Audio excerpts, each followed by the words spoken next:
prepare yourself. The opinions of the host and guests on this show are exclusively just that, opinions.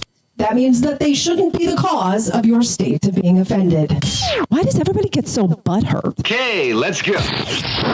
Ready, go!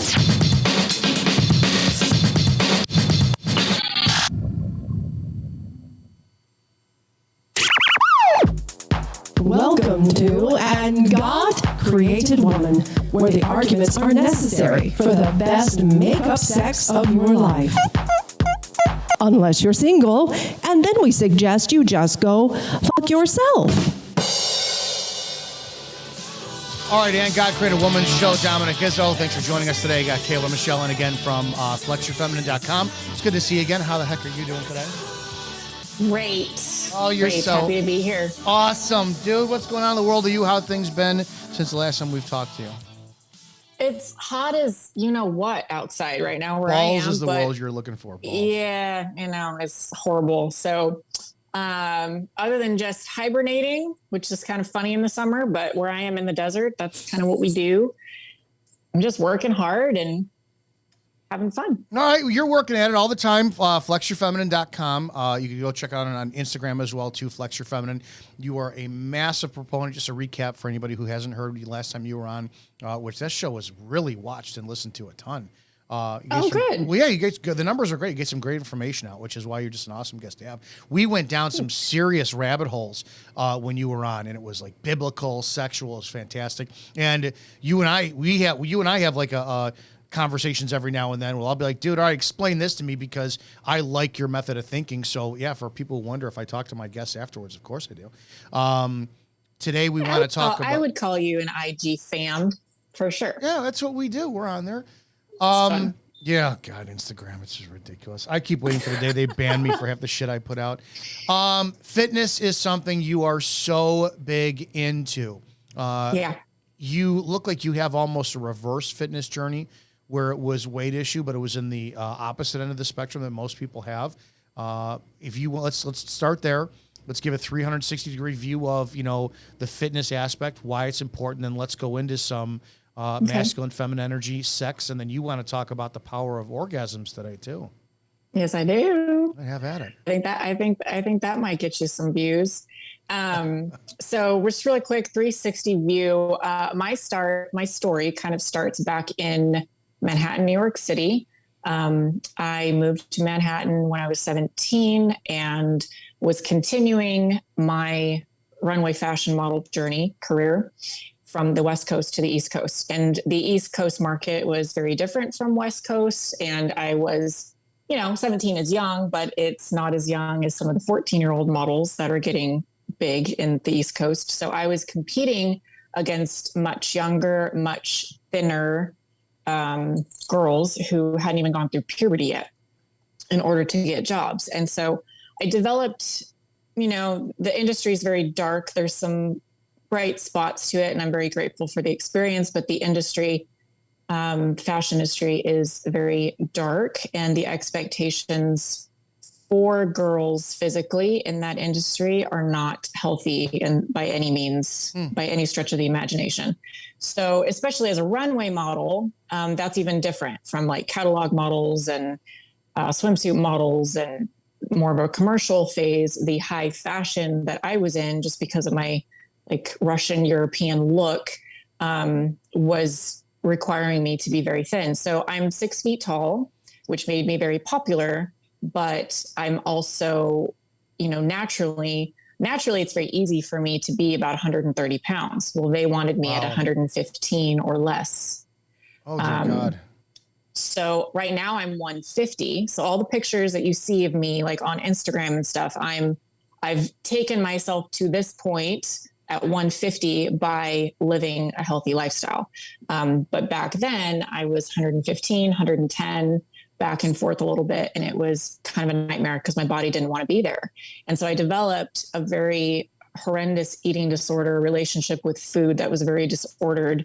A lot of like anorexic, disordered ways of looking at myself and looking at food, as well as a binge purge cycle Can I that I had to. Can I ask for a second now? What what era were you in your teens? 80s, 90s?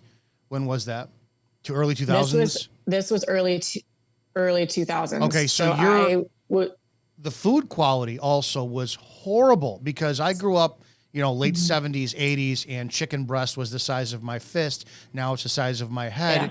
So your body is fighting to stay at, oh my God, where it's at. And the food that you're putting in your body based on your era, it's horrible.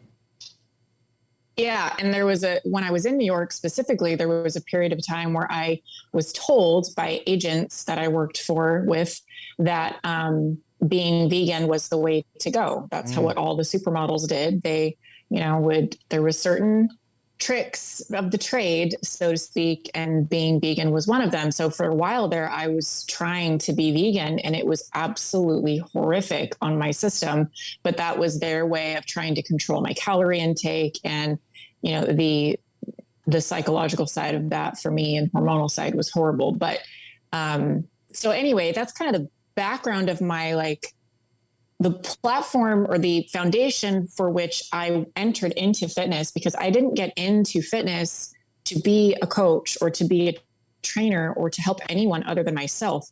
I specifically remember meeting with a coach in New York City at one of the big gyms to try to get an understanding of what, if I should do anything different than what my agents were telling me to do. And he told me to eat meat and lift weights and to stay off the cardio equipment. Like, he didn't want me doing cardio bunny stuff, which was all I showed up to the gym to do at the time. And I was terrified of him because he was probably in his 40s, big, buff, African-American gentleman. And he was a sweetheart, but I was scared to death because he looked like that.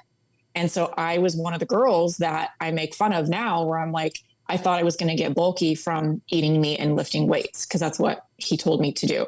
And that was the best advice he could have ever given me, but I just didn't trust him and I didn't trust the process. So, and I didn't know what I didn't know because I didn't know any better at the time.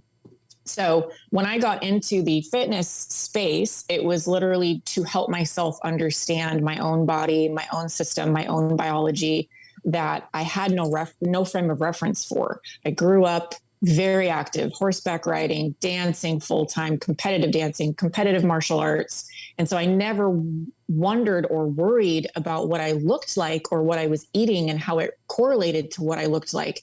I simply performed really well and ate.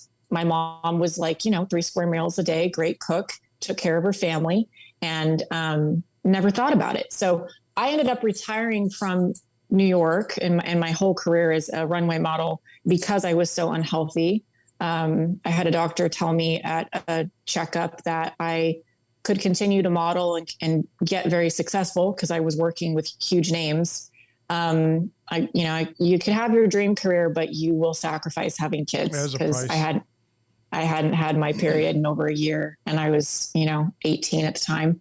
So I retired at 19. I think I just turned 19, maybe a little later than that, and came home to the West Coast. And that's when I got my first certification in nutrition and fitness. And it was for me.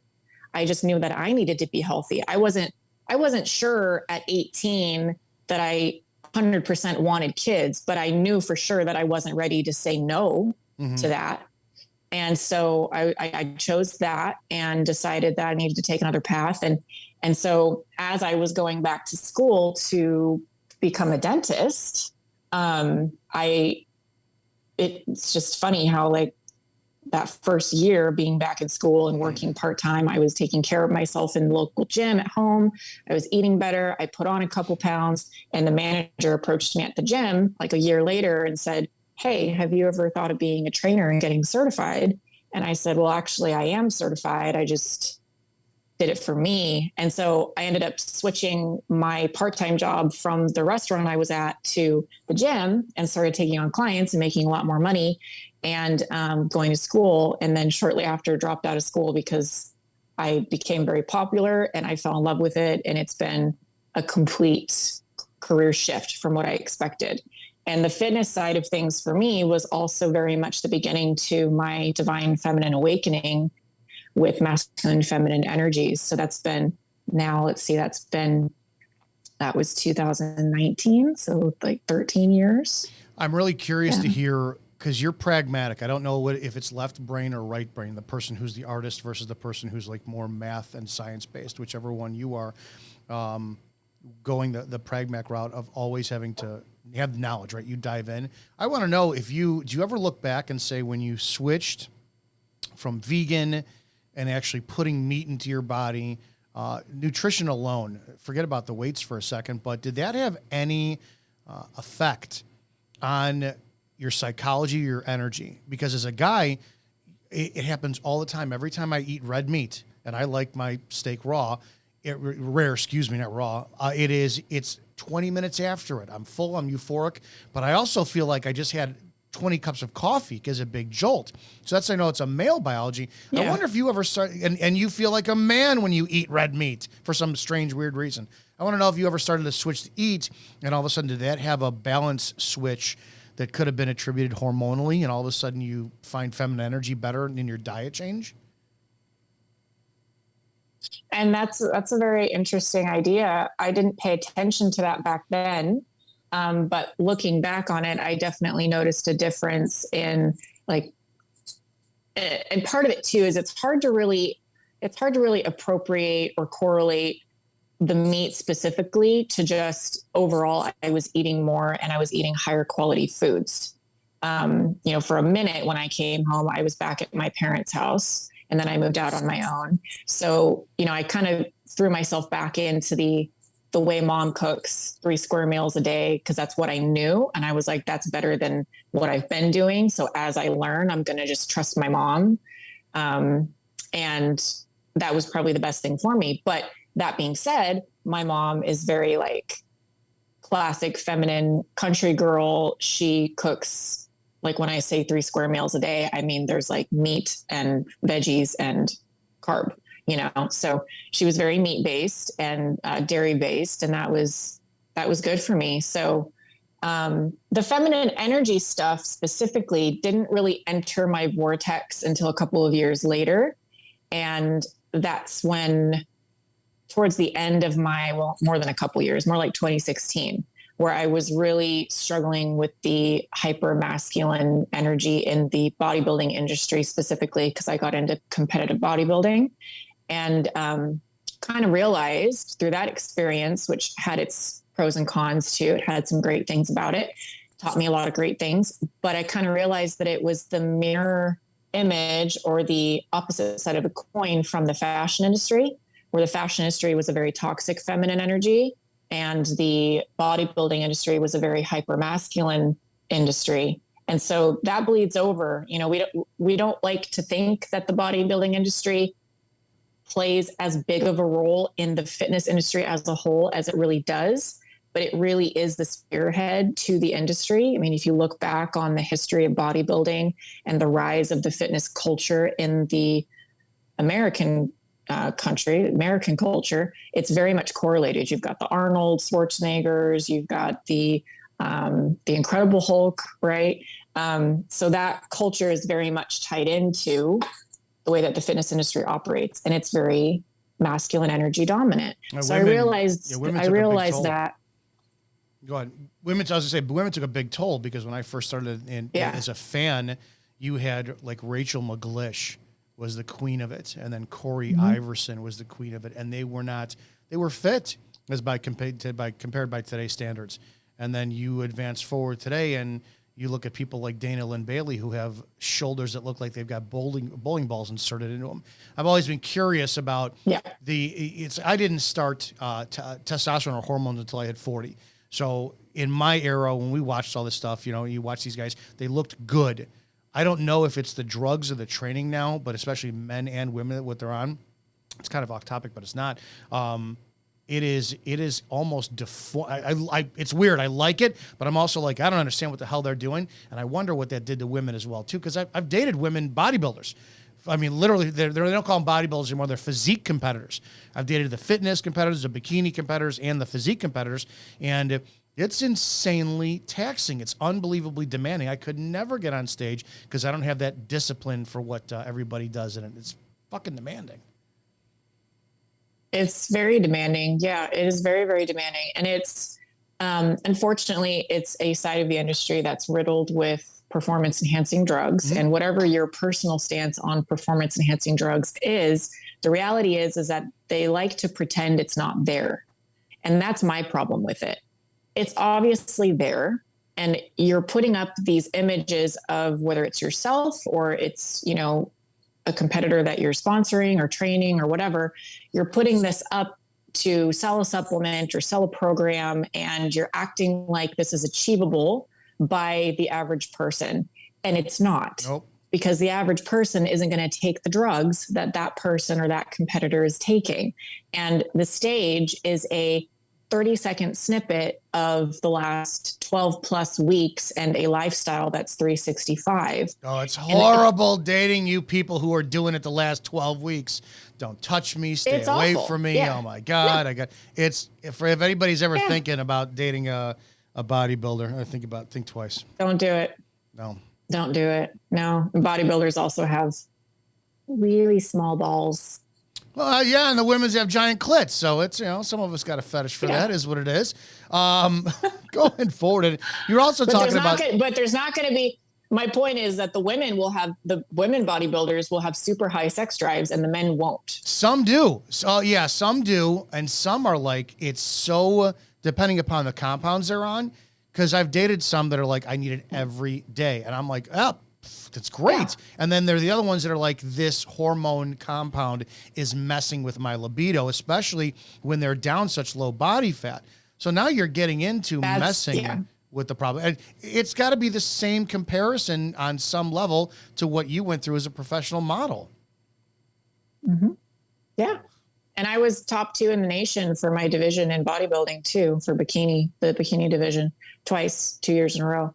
So, I've been there, done that. And I got the t-shirt and it was a great experience, but it also taught me a lot about the masculine side of myself, just like the fashion industry taught me a lot about the feminine energy within myself. And it wasn't until I experienced both extremes of the industries that I was a part of that I really figured out that polarity and started that piece of my journey and that piece of my, awakening, if you want to call it that. What were you looking to attain? You're competitive. If you got competitive modeling, martial arts, fitness, all this, you're masculine in a drive energy, and it's an energy. I'm not saying that men are only competitive, but what were you looking to attain from an energetics point of view at this stage? I mean, why not just go out and continue to be a boss babe and kick ass, take names and all this shit? What was the goal? So the goal with my bodybuilding portion specifically, that was a phase of my life. I think I told you on our last interview, it was a phase of my life post-divorce. I had started competing. I did my first show while I was still married, but it was after some things that happened that I kind of started to pull away a little bit. That period of my life when I was competing was post-divorce. And so I was very much in that phase of putting on my masculine armor, my masculine shield. I was my own provider, protector. I was mad at God. I was mad at men. I was mad at the world. I was angry with the masculine in general and didn't trust the masculine. So my own masculine energy took over, which is what happens in the boss babe realm too. I was alphaed up. I was my own alpha. I became the man that I wanted. I was my own provider. I was my own protector, and I could beat your ass. And I looked like I could too. So that was my energy. And that was the energy that I brought into any relationships that I was into. I mean, I remember my best friend, she told me, she was like, you have this ice queen switch that you can flip sometimes. And it's super hot, but it's also super terrifying. And I think that you terrify most men. And that was the reality, is I had a really hard time in relationships because men were super intimidated, which is what most women would call it. But honestly, I call it now, looking back on it, it's not that they were really intimidated. Maybe the weak beta males were intimidated, but the alpha men that I'm actually truly attracted to were repulsed by my energy, even though they were maybe physically attracted to me. Because it's an energy. They didn't want to freaking what you're fight me, describing, and that was my energy. what you're describing, there's something so attractive about a woman who can give the shit back, match the energies, this and that.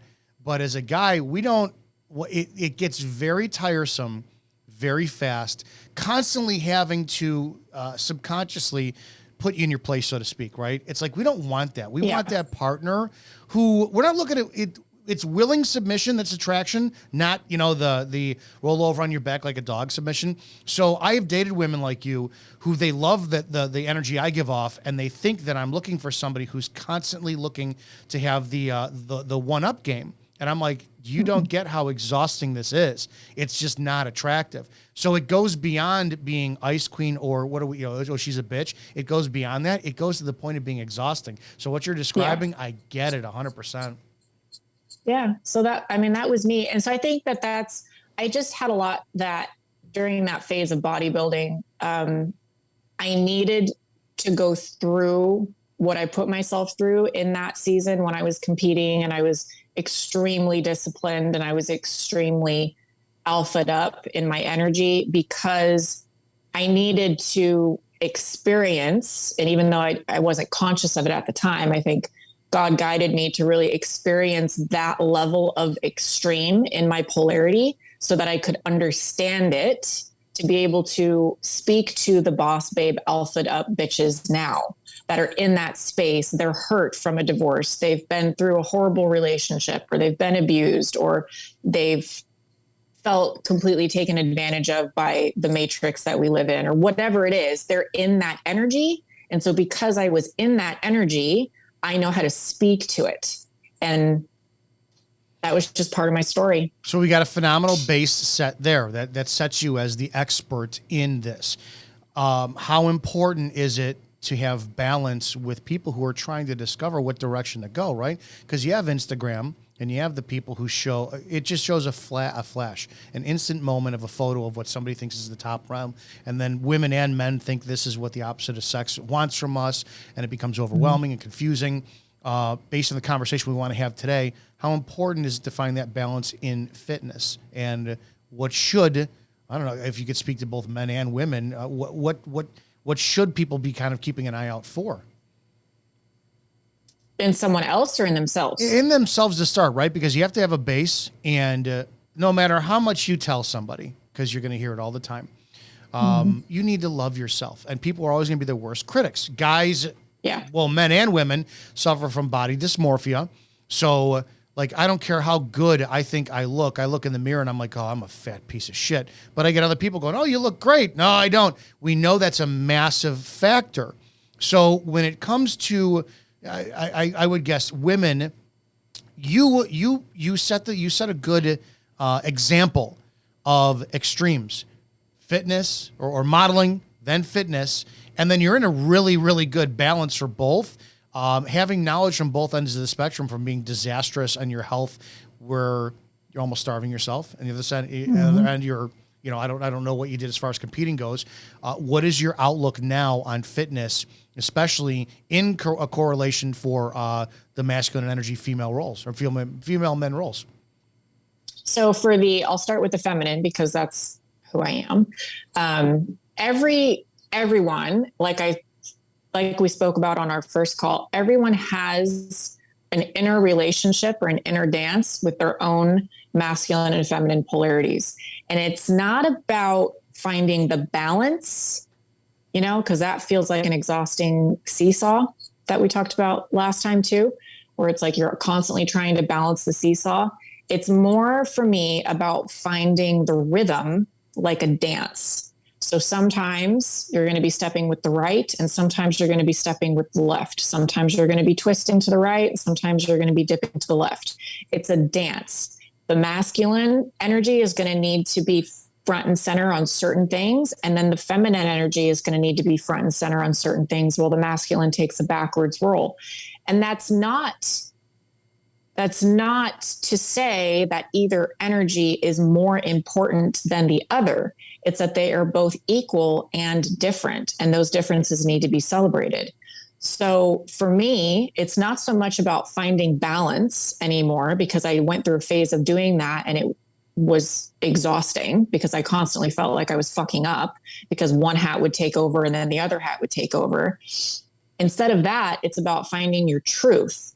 And my truth is that I am a biological woman who that natural law in and of itself is the truth. That is the foundation. Therefore, everything about my fitness and my nutrition is based off of my biological natural law, that truth.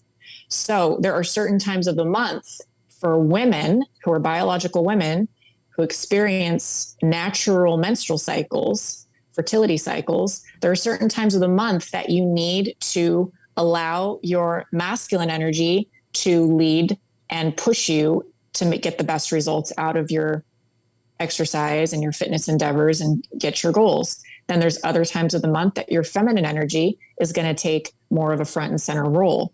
Now, that the way that I structure it is the strategy and the structure and the container for your protocol is the masculine energy. Just like the frame, the man is the frame in a ballroom dancing situation. He's the lead.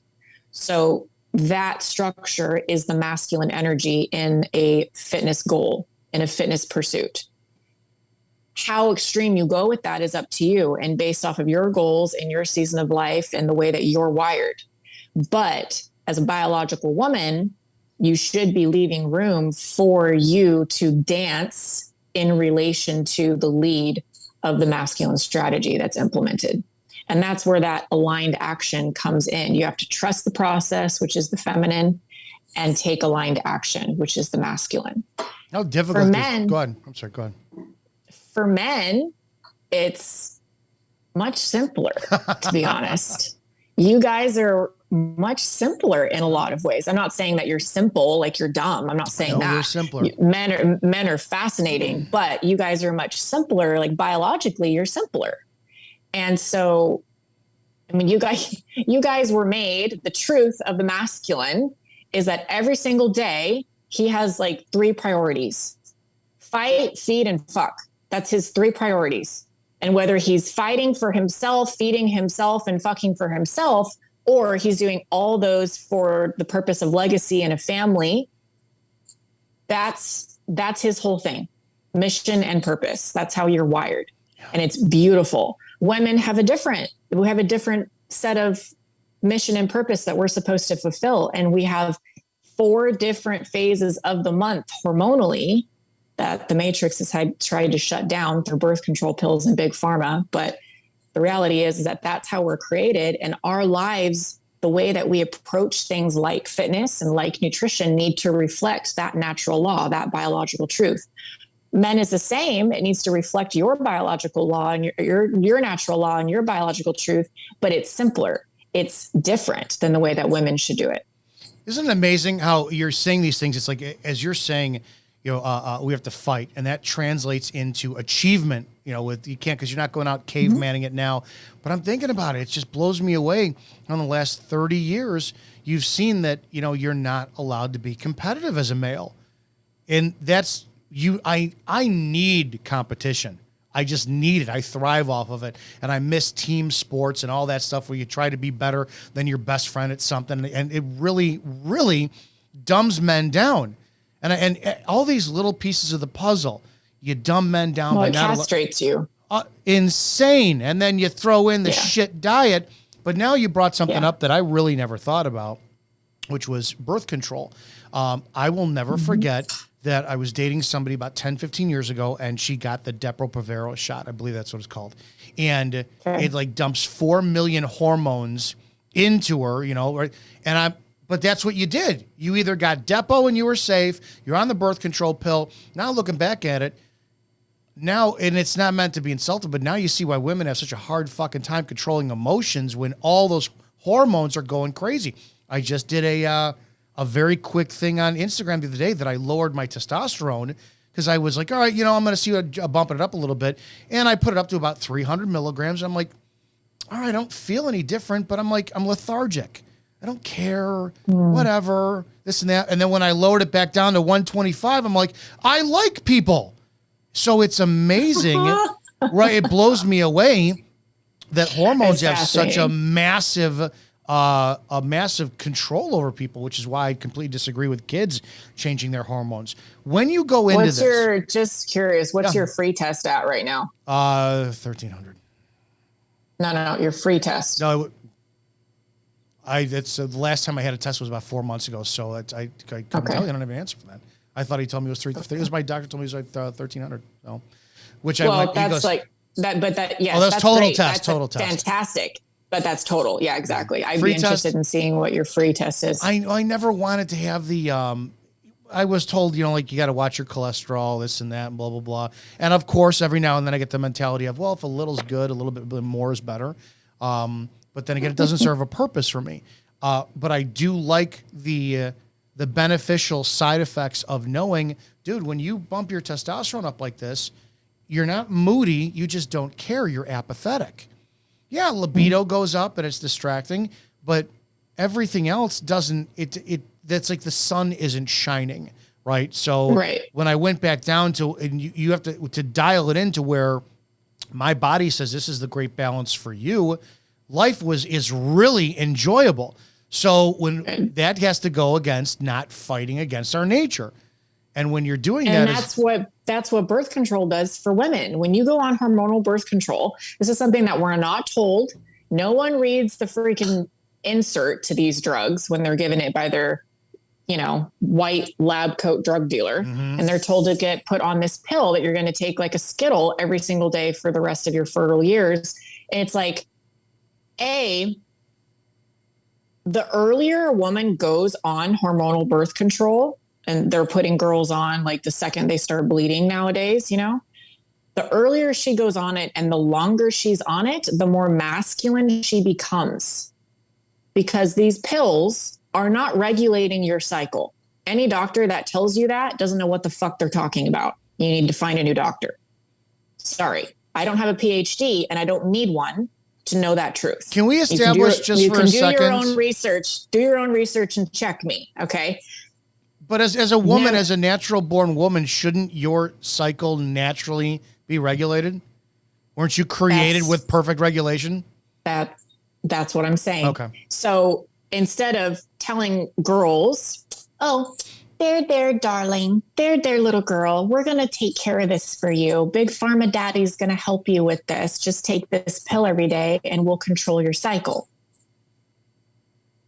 Instead of doing that, why don't we empower women, feminists? Why don't we actually empower women? Say, actually do what you claim to want to do, and teach them about their cycle. That they're only fertile for 5 to 7 days out of the month. That's it. Not every day. Any time you have sex, oh my God, you might get pregnant. No, that's not how it works. Like, this is one thing the Catholics do very well, actually. I don't agree with Catholicism in every regard, but they've actually done a very good job of empowering their women with family planning.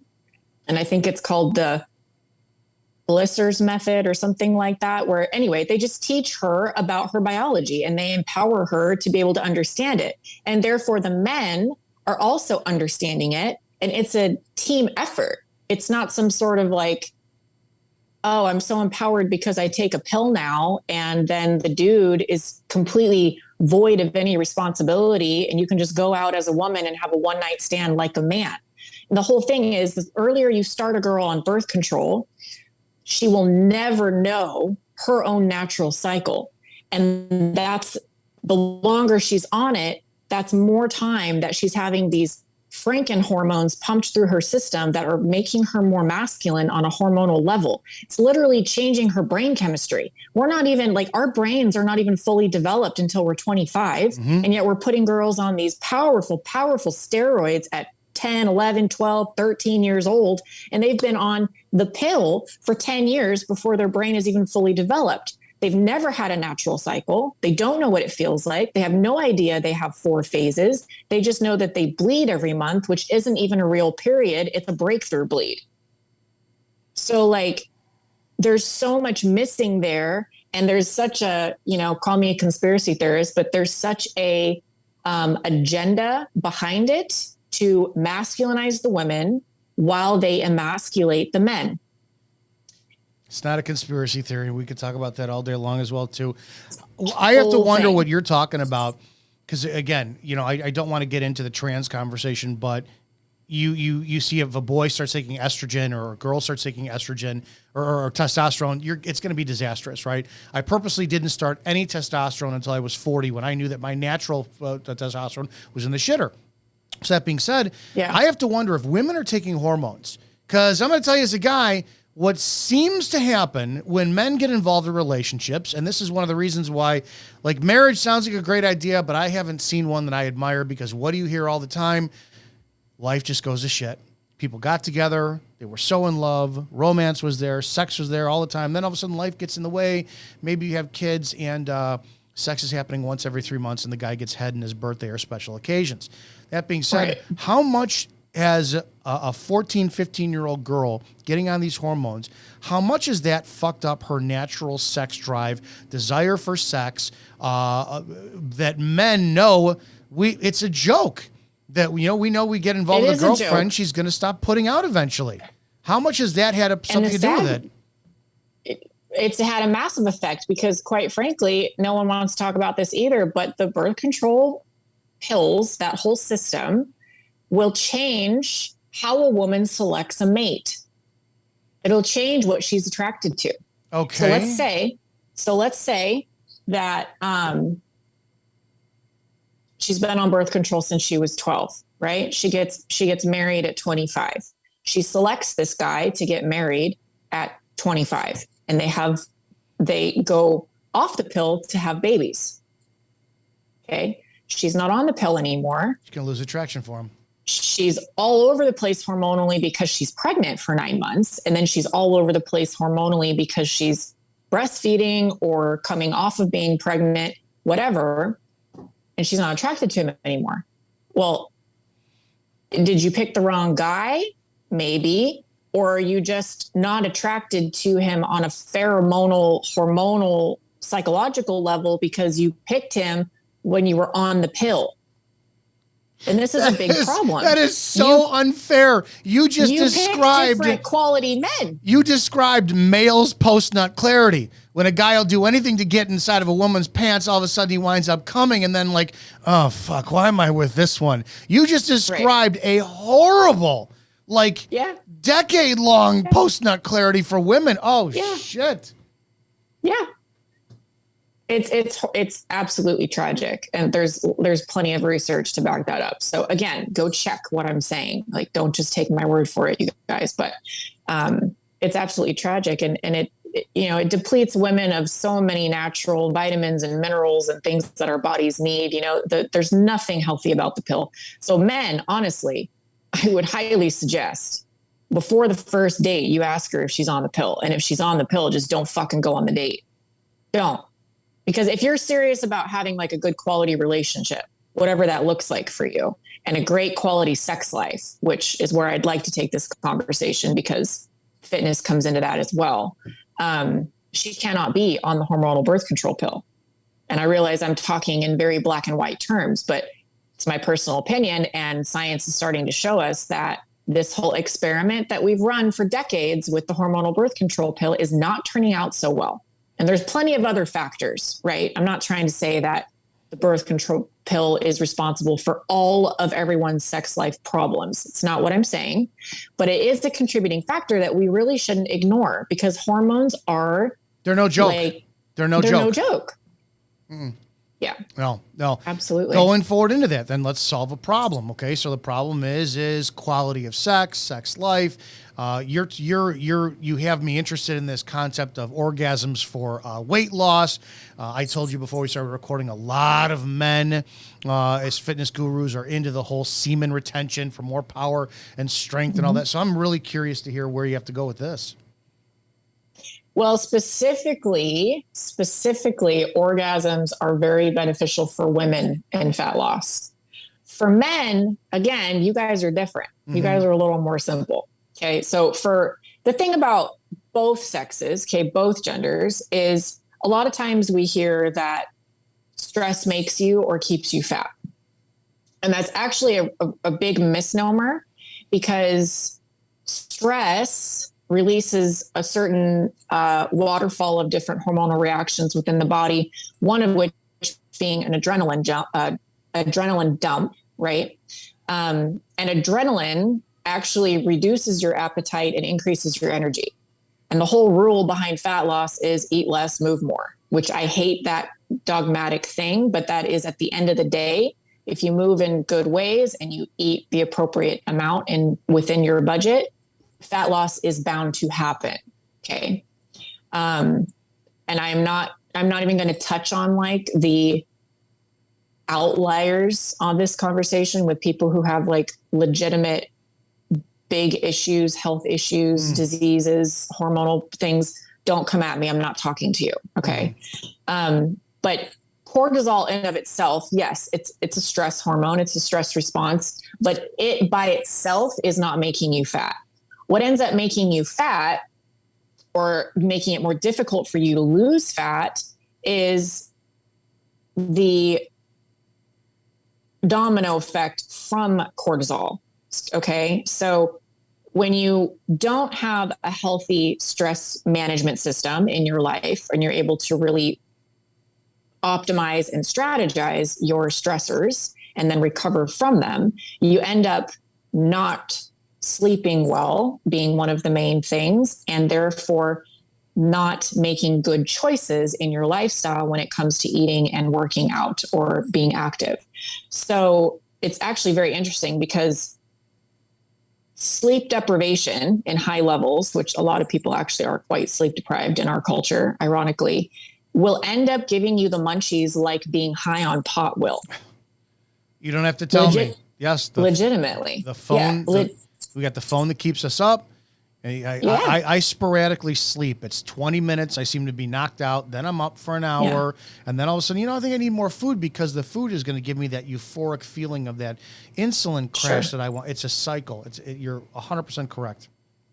It's a sick cycle. So sleep deprivation activates those same cannabinoid receptors in our brains and our systems that marijuana does. And so that makes these high reward foods, these salty, fatty, sugary, like those extra tempting foods, makes it easier to grab those, makes it more tempting, makes it more difficult to say no. At the same time, what does smoking weed make you want to do? I've never smoked. I don't know. Okay. Well, I have smoked. I don't smoke anymore, but years ago, I want to. Trust me. It makes you want to melt into the couch, especially a strain called. I've heard this. My sister told me. Yeah, indica, because it's in the couch. Yeah, into couch. Yeah. Exactly. Yeah. So, there's different strains. Like sativa is supposed to be more of an upper, but I never really had that experience. It all helped me sleep and controlled my anxiety for a while. That's a conversation for another time. Okay. So orgasms improve sleep quality by boosting oxytocin. And this is for both men and women.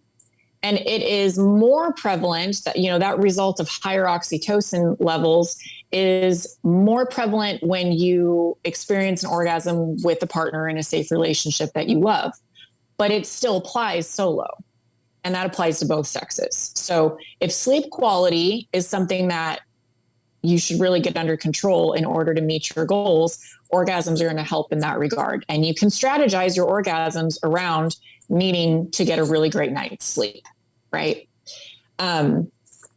It's also been shown that orgasms are the only thing that's more comforting than comfort food. So when you're reaching for comfort food, maybe because you're sleep deprived, which is a result of the stress response in your system, right? Sex is one of the most underrated and underutilized tools, if you will, to combat that. So even though we've established that stress by itself does not make you fat, because working out is stressful. It's a strategic stress, but it's still a stress, right? So you have to be wise about it. It's the compounding effect of that stress that has that results in the difficulty of losing or getting fatter, increasing your body fat. Is there a difference? You talk about strategizing your orgasm around bedtime. Men, we come and then we need that recovery time. Most women I know, after they climax, they're full of energy. So is that counterintuitive for before bedtime? Well, it depends on what kind of orgasm you're giving them, Dom, or that they're giving themselves. No, I'm always giving that. Bring out the rubber sheets when you're with me, for the love of God. Wait, are you telling me that a woman can control? This will be interesting. A woman can control maybe the degree, but the end result of her orgasmic experience through self manipulation and pleasure? Yeah. Get the fuck out of here. You women are nuts. Yeah. All right, we're listening. See? Equal but different. Yeah. So, yes, you absolutely can. But here's my third point really quick, because I want to get through my notes about the orgasms and fat loss before we get sidetracked onto that. And for women specifically, orgasms also boost your testosterone levels. Not massively. You are not going to turn into a bodybuilder because you come a lot. It's not going to happen. Okay. But the orgasms are going to increase your testosterone production a little bit as a woman, which a mild boost is going to help you retain or even gain a little bit of muscle mass. Burn fat. Which burns fat. If you are strategically training properly in the support of muscle building, right? Okay. You can't go run on a treadmill and have this slight increase in testosterone do anything for you, because you need to build muscle in order to burn body fat, period. Build muscle, be in enough of a caloric deficit to burn off the body fat. And then that muscle is going to continue to be your furnace for burning body fat long term. But orgasms will short term slightly increase your testosterone production, which is only going to benefit you in those goals. So I find it fascinating. Now for men, whoever thought about that, go ahead. Yeah. For men, you guys have a little bit more so here's the thing. You guys have a higher testosterone level anyway. We know this. Like, that's nothing surprising. I'm not saying anything new there. You have a way higher testosterone level. So when you guys orgasm, it's depleting. I mean, think about the biology. This is natural law. I'm going back to my truth, my natural law. Women in the sexual act, you have penis and vagina or some hole, right? And that is a projective energy for the masculine. It is a giving energy. You're a provider. That's it. So it's depleting for you guys. Whereas for women, we're receivers. If you look at the biology, the yoni, the pussy, is a receptive organ, and it's going to receive what the man provides and create something beautiful with it. That's what women do when we are in our divine feminine energy.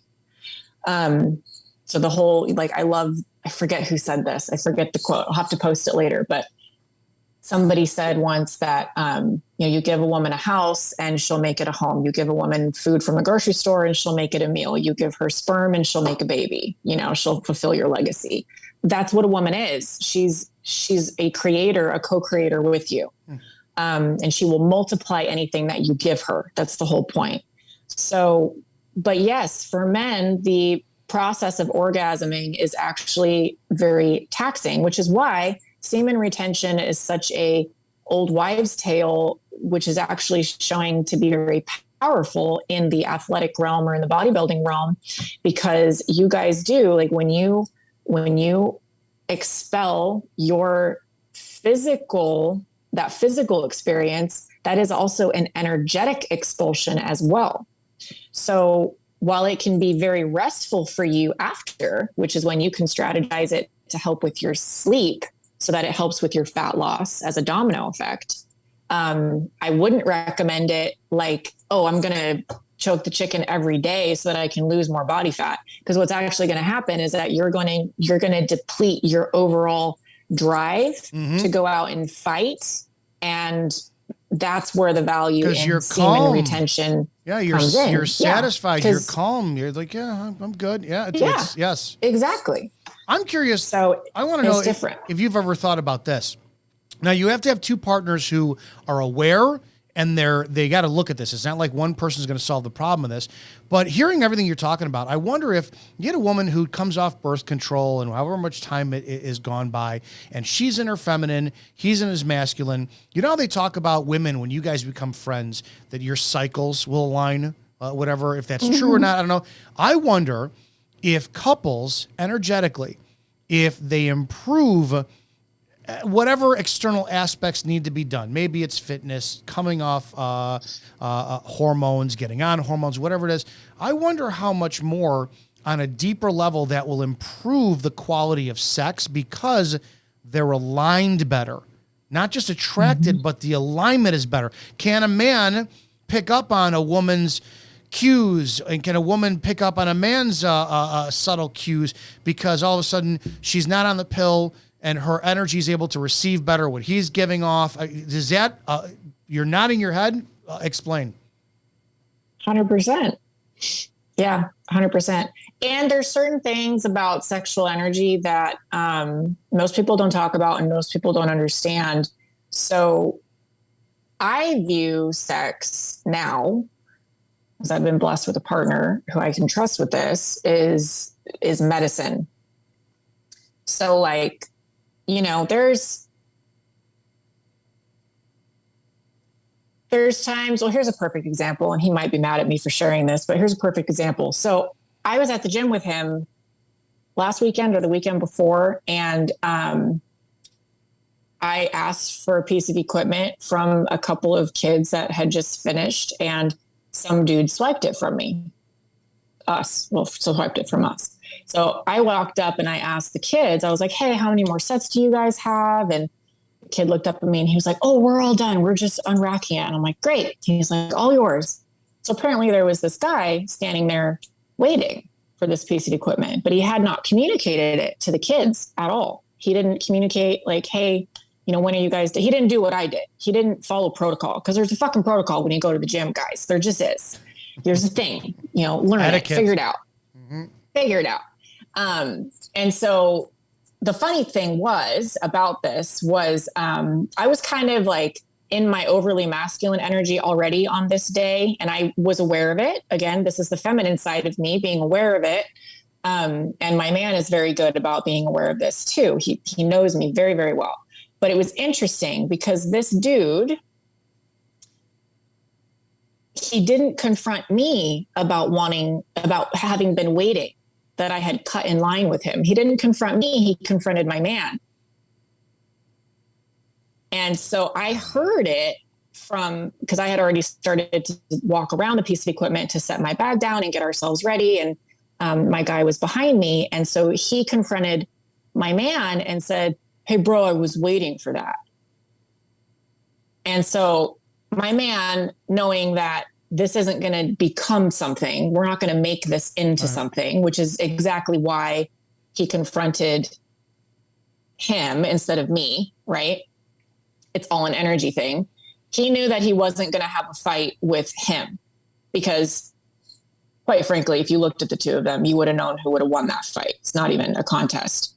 But it's not what's going to happen in the space of masculine interaction in that little situation. However, with me, because I was the one that had asked for the piece of equipment and I was giving off whatever energy I was getting off that he was intimidated by, he didn't confront me about it because I wouldn't have let him have the piece of equipment. My response would have been, oh, I'm so sorry. Did you ask for it? Because I did. And he didn't want to have that confrontation. So it was easier for him to confront my man, who didn't really care. We had another piece of equipment that we could have used in a couple of minutes, which is what we ended up doing. We had to wait for that one. But I was furious, not with my man. I don't care. I was furious with this dude. So I turned around, he saw me, look him up and down. And then my man came over, put his hand on the back of my neck and walked me away because he knows me in these situations. And so I'm standing there and he's like, are you hungry? What's going on with you? Like, why are you being bitchy? You know, because he knew that I was like ready to fight over a leg press. This is stupid. And I was like, I'm going to need you to fuck the fight out of me tonight because I can't with this crap. Like, I'm so over people right now. So over it. And he's like, okay. But that's what I'm talking about, where you know each other so well that you can almost anticipate, you know, him putting his hand on the back of my neck is a very purposeful thing. He knows that's a signal. He knows that energetically submits me and makes me feel safe anywhere. And he did that on purpose. He doesn't do that just like willy-nilly. So, and then, you know, the whole conversation afterwards of, okay, yeah, we'll take care of it later. Like that kind of connection comes through communication. With intimacy though. So this is not something that you can establish. It's medicine. You cannot establish this with somebody who you're casually having sex with, which is also, the older I get, believe it or not, the more that casual sex is of no use for me. It just isn't. It has no flavor from where intimacy can lead, because what you're talking about now is beyond the bonds of the bedroom. Now you're talking about it's I'm not you. I'm not in your skin, so I can't describe the little inner shit-eating grin that you know that the second he puts his hand on you, that gives you that signal of let's go over here, and then you're able to feel so safe to communicate that, and he responds at you're home. You're known. Yeah, exactly. So that's what people need to exactly. Going back to that, to get to that, which is a phenomenal bonding. Everybody wants that stuff, but so many people don't have it. I have to wonder how much blockers do we have that prevents us from that? Is that we're not fit, we're not healthy, our hormones are off balance, so we have all these hurdles and obstructions. Because that polarity requires both of you living in truth. Even when that truth is uncomfortable. Even when one of you wants sex and one of you is so gosh darn tired that you can't move, right? Or someone's back is hurt. Like, there has to be a dance there where you understand each other and there's a mutual submission to each other's needs that supersede everything else. But the truth is, are you at your peak potential physically to be able to bring that kind of confidence in truth to your relationship? Because I'm a firm believer that, and that's why I posted that thing from Kim the other day that you and I ended up talking about, how you orgasm is how you do everything. And I think I'm paraphrasing, but that's kind of the thing. Like, if you are going back to what you talked about with women having different kinds of orgasms, if you are just having clitoral orgasms and you think that that's all that you can have as a woman, you're going to be up here more. You're never actually surrendering. There's a certain level of surrender to be able to have that kind of an orgasm. And I know a lot of women struggle to get there. So I'm not trying to shame you at all. That's wonderful. But to get deeper into vaginal orgasms and cervical orgasms, these other types of levels, like the clitoris is literally the tip of the iceberg. The whole bottom of the iceberg, there's more to it. And so it's more of for me, the way that fitness and nutrition and optimizing yourself comes in is, are you living in your truth? Like, can you stand in front of the mirror and look at yourself naked and want to fuck you? I'm going through my head. Because I can. I can. And it's not that I'm arrogant. Like, I know that comes off like I'm arrogant and cocky. It's not that I'm arrogant. There's plenty of things about me that are not perfect. It's not about that. It's about knowing my value as a woman, as a feminine being. I understand my value on a biological level, on an alchemical level, the way that God created me to be in relationship with this man that he's provided for me. So as a queen, who I am to my king and who he is with me is based off of how you see yourself. You have to have a certain relationship with yourself and a certain balance within yourself, or an ability to have a certain dance within yourself to be able to understand the other person and have and co-create the relationship that you really truly desire. Like you said earlier, I think you said earlier, if I can probably said something genius. I'm going to tell you because we're out of time, but it blows me away. And I'm going to keep coming back to that hormone thing because every woman who I've ever assisted with an anal orgasm has never been on birth control. So it's I have to wonder how much birth control is really damaging. As always, fantastic. Yeah. We'll pick this up again. FlexYourFeminine.com. Kayla, Michelle, thanks for joining. Have a great damn gay guy. Yeah, that too. Have a great damn day, guys. Enjoy your orgasms. See you guys soon.